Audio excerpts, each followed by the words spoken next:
योगदान किया और उसी में विधानसभा का चुनाव शुरू था और चुनाव कार्य में व्यतीत रहते हुए मेरी तबीयत अचानक बिगड़ गई। 3 महीना के बाद जब मैं वापस आई 12 मार्च को, तो लॉकडाउन 21 मार्च से शुरू हो गया।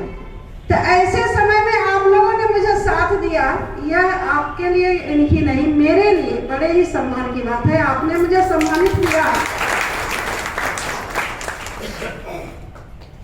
आज मुझे अपने पिताजी की वह बात याद आती है कि अगर किसी युग में परिवर्तन लाना है तो शिक्षक के हाथ में मसाल थमा दो। अगर युग बदलना है तो शिक्षक को आगे करो। इतने आप लोग सक्षम हैं। मेरे पिताजी भी बहुत अच्छे शिक्षक रहे हैं। वो कहा करते थे कि शिक्षक अभी चाहे तो आंधी में दीपक जला देगा, वो कुछ भी कर सकता है। और ये चरितार्थ हुई। मैंने अनुभव से देखा, मुझे ये अवसर मिला। यकीन मानिए, मैं जिला शिक्षा पदाधिकारी के हैसियत से धनबाद जिला में जब मैं कार्यरत थी, तो एक विद्यालय है, आज इसलिए मैं याद कर रही हूँ कि वो बेहतरीन शिक्षिका थी जो मैं कभी नहीं भूल सकती। जब मैं फर्स्ट बार वहाँ योगदान किया तो उस स्कूल का रिजल्ट सबसे खराब था। किसी विषय में बच्चा पास नहीं किया था। और आराधना मैडम उस समय सचिव हुआ करती थी। उनका आदेश था कि जिसके विद्यालय का ऐसा परिणाम हुआ, रिजल्ट हुआ है, उसका 2-2 वेतन वृद्धि काटना है। मैंने उस विद्यालय में 5 शिक्षक थे, सभी का मैंने वेतन वृद्धि काटा और वहाँ की प्रभारी को मैंने चेंज कर दिया। और यह बात चरितार्थ करती है कि शिक्षक अगर चाहे तो वो काम कर सकते हैं। पेपर पढ़ते ही हैं, जान ही रहे हैं। उस स्कूल को देखकर मैं दंग रह गई कि वहाँ के टीचर वेतन लेते कैसे हैं। उन्हें तो वेतन लेना ही नहीं चाहिए। जब हम काम करते हैं और जब 1 महीना के बाद उन्हें वेतन मिलता है तो मुझे हार्दिक प्रसन्नता होती है कि मैंने काम किया। लेकिन कुछ जिला में 1-2 स्कूल ऐसा है जो उनकी इच्छा है कि घर बैठे उन्हें वेतन भेज दिया जाए तो वो ज्यादा बेहतर है, डीओ बहुत अच्छी है। तो ऐसा नहीं होना चाहिए। हम लोग काम करने के लिए आए हैं, हमारे और आप हैं तो हम हैं, और हम और आप के केंद्र में हमारे बच्चे हैं। हमें बच्चों के लिए करना है। एक खड़ा किया है, यह रुकना नहीं चाहिए। मैं आप लोगों से अनुरोध करूंगी कि अभी परीक्षा 4 मई से निर्धारित है। आप लोग इसको एक रिवाइज बच्चों को कराना बहुत जरूरी है।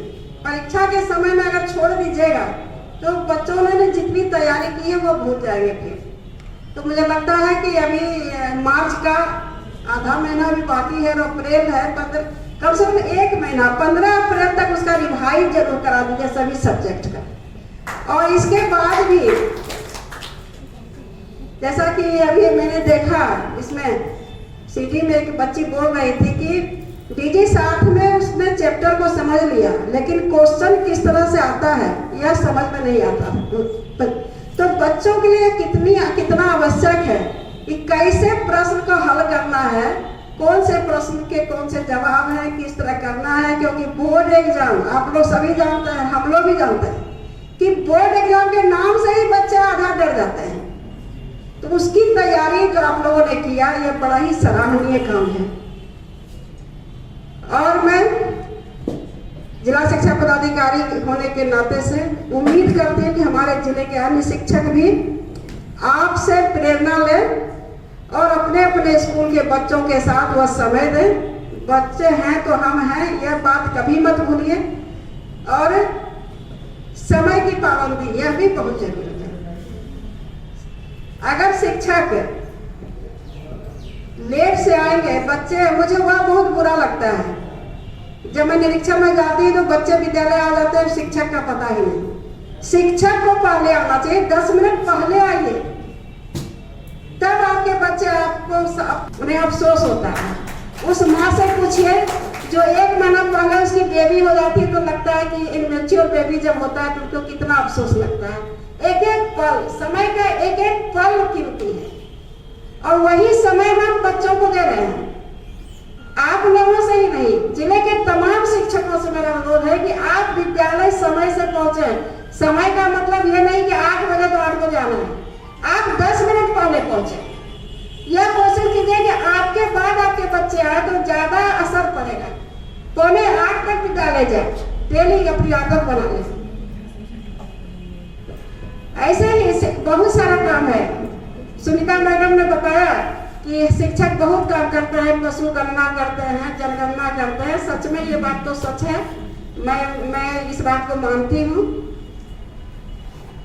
और इसी तरह मैं एक कहानी आप लोगों को जरूर बताऊंगी, मुझे बहुत अच्छी लगती है। मैं जहाँ भी जाती हूँ इस कहानी को सुनाकर पूछती हूँ कि वह व्यक्ति कौन था, बताओ। आज वही कहानी फिर आप लोगों के सामने मैं प्रस्तुत कर रही हूँ। एक व्यक्ति था, बहुत ही अनमना मन से थका हारा शाम को नदी किनारे बैठा हुआ था और उसके सामने मिट्टी के बहुत सारे गोले थे पड़े हुए, मिट्टी का ढेला। और वो सोच रहा था कि इस निरर्थक जिंदगी से होगा क्या, सुबह से उठो शाम तक एक ही रूटीन होता है, ना कोई परिवर्तन है, ना कोई उत्साह है। यह सोचकर एक एक ढेला उठा के पानी में फेंक रहा था। संजोग से 2 जब बचा तो वह एक जो था उसको उठा के फेंका तो उसके हाथ से गिर गया और वह टूट गया। तो देखा कि अंदर से एक चमकती हुई चीज निकली। तब उसका ध्यान हटा, अरे इनका क्या किया, इतना 100 ढेला हम फेंक दिए, देखे ही नहीं किसी को, ये तो इसमें बहुत चमकती हुई चीज है, बड़ा कीमती लग रहा है। तो दूसरा उन्होंने उठाया और उसको तोड़ा, उसके अंदर भी वही चमकती हुई चीज थी। बता सकते हैं वह व्यक्ति कौन था? वह व्यक्ति कौन हो सकता है, बताइए। हाँ बताइए। बिल्कुल सही है। आप प्रत्येक साल बच्चों को पढ़ाते हैं, एक क्लास में 100 बच्चे, 150 बच्चे, 75 बच्चे हैं, 9 से 10 तक या 1 से लेकर 8 तक, वो सारे आपके हीरे हैं। आपको उनके अंदर झांकना पड़ेगा। सभी के अंदर ईश्वर की ऐसी देन है कि प्रतिभा सबके अंदर है। पहचानता कौन है? शिक्षक। शिक्षक की पारखी नजर। माँ बाप भी नहीं पहचान पाते हैं।